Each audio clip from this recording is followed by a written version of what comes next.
ಇವತ್ತು ಏನು JDS ಪಕ್ಷ ಉದಯವಾಗಿ 25 ವರ್ಷಗಳು ಕಳೆದಿದೆ. ಅದರ ಬೆಳ್ಳಿ ಹಬ್ಬದ ಪ್ರಯುಕ್ತ ಇವತ್ತು ಬೆಂಗಳೂರಿನಲ್ಲಿ ವಿಶೇಷವಾದ ಈ ಸಮಾವೇಶವನ್ನು ಹಮ್ಮಿಕೊಳ್ಳಲಾಗಿದೆ. ಇವತ್ತು ಈ ಕಾರ್ಯಕ್ರಮದ ನೇತೃತ್ವವನ್ನು ಸನ್ಮಾನ್ಯ ದೇವೇಗೌಡಪ್ಪಾಜಿಯವರು, ಕುಮಾರಣ್ಣವರು, ನಿಖಿಲ್ ಕುಮಾರಸ್ವಾಮಿಯವರು ಮತ್ತು ಎಲ್ಲ ಮುಖಂಡರುಗಳು ಇವತ್ತು ಭಾಗವಹಿಸಿ ಬೆಂಗಳೂರಿನಲ್ಲಿ ವಿಶೇಷವಾಗಿ ಈ ಕಾರ್ಯಕ್ರಮ ಯಶಸ್ವಿಯಾಗಬೇಕು.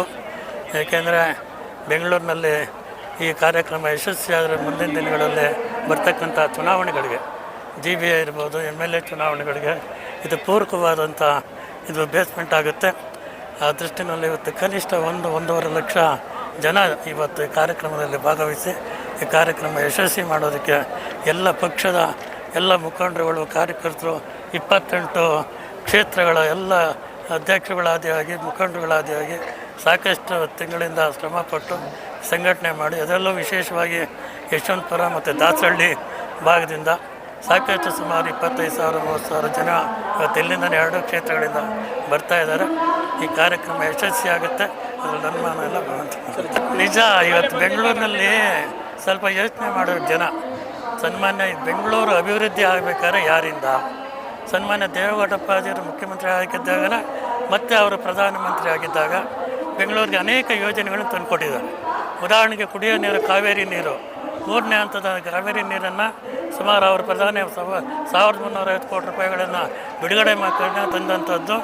ಮತ್ತು ರಿಂಗ್ ರಸ್ತೆಗಳಾಗಬೇಕಾದ್ರೆ ಡಿಫೆನ್ಸಿಂದ ಜಾಗಗಳನ್ನು ಬಿಡ್ತಂಥದ್ದು, ಮತ್ತು ಮೈಸೂರು ರಸ್ತೆಯಲ್ಲಿ ಫ್ಲೈಓವರ್ಗಳಾದಂಥದ್ದು, ಮತ್ತು ಮಹಿಳೆಯರಿಗೆ 33% ರಿಸರ್ವೇಷನ್ ಕೊಟ್ಟಂಥದ್ದು.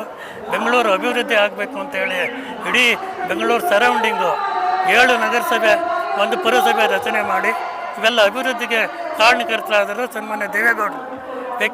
ಕೇವಲ 66 ವಾರ್ಡ್ಗಳಿದ್ದಂಥ ಬೆಂಗಳೂರು ಕಾರ್ಪೊರೇಷನ್ನ 100 ವಾರ್ಡ್ಗಳಾಗಿ ವಿಂಗಡಣೆ ಮಾಡಿದ್ರು, ನಗರಸಭೆಗಳಾಗಿ ರಚನೆ ಮಾಡಿದ್ರು.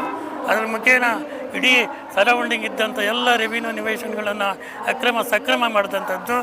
ಜೊತೆಗೆ ಅದೇ ಕುಮಾರಣ್ಣವರ ಮುಖ್ಯಮಂತ್ರಿ ಆದಾಗ ಇನ್ನೂ ಒಂದು ಹೆಜ್ಜೆ ಮುಂದೆ ಹೋಗಿ ಈ ಏನು 7 ನಗರಸಭೆ, 1 ಪುರಸಭೆ ಮತ್ತು 110 ಹಳ್ಳಿಗಳನ್ನು ಸೇರಿಸಿ ಬೃಹತ್ ಬೆಂಗಳೂರು ಮಹಾನಗರ ಪಾಲಿಕೆ ಮಾಡಿ ಅಭಿವೃದ್ಧಿಯತ್ತ ಗಮನ ಕೊಟ್ಟರು. ಇವತ್ತು ನೆಲಮಂಗಲ ಫ್ಲೈಓವರ್ ಆಗಬೇಕಾದ್ರೆ ಕುಮಾರಣ್ಣವರು ಸ್ಥಾಪನೆ ಮಾಡಿದ್ರು. ಈ ಥರ ಬೆಂಗಳೂರಿಗೆ ಅನೇಕ ಯೋಜನೆಗಳನ್ನು ಕೊಟ್ಟಿದ್ದಾರೆ. ಇವತ್ತು ಜನಗಳಿಗೆ ಅದನ್ನು ಮನವರಿಕೆ ಮಾಡಿದ್ರೆ ಖಂಡಿತವಲ್ಲ ಮುಂದೆ ಬೆಂಗಳೂರು ಜನ, ಯಾಕೆಂದರೆ ಇಲ್ಲಿ ಬೆಂಗಳೂರಿನಲ್ಲಿ ಎಲ್ಲ ಔಟ್ಸೈಡರ್ಸೇ ಜಾಸ್ತಿ ಇರೋದ್ರಿಂದ ಇಲ್ಲಿ ಲೋಕಲ್ ಜನ, ಯಾಕೆಂದರೆ ನಾರ್ತ್ದಿಂದ ಅಲ್ಲಿಂದ ಇಲ್ಲಿ ಕೆಲಸ ಕಾರ್ಯಕ್ಕೆ ಬಂದಿದ್ದಾರೆ. ನ್ಯಾಷನಲ್ ಪಕ್ಷಗಳೆಲ್ಲ ಬರೀ BJP ಮತ್ತು ಕಾಂಗ್ರೆಸ್ ಅಂತ ತಿಳ್ಕೊಂಡವ್ರೆ.